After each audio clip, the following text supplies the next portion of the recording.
Welcome to Chillin' 101. We hope this video helps.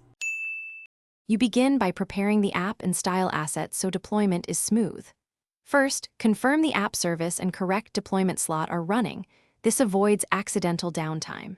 Next, gather your CSS, SCSS, images, and fonts and verify file paths match your app route. Make sure local build tooling, Node and NPM or netcli is set up so you can compile and minify assets before upload. Once done, commit a clean build, so the next steps update the live style reliably. You now deploy and apply the new style changes. First, run your build command to generate the CSS bundle and optimized assets. This ensures faster load and fewer errors. Then push those artifacts through your CI pipeline, Azure DevOps or GitHub Actions, or use FTP for small changes.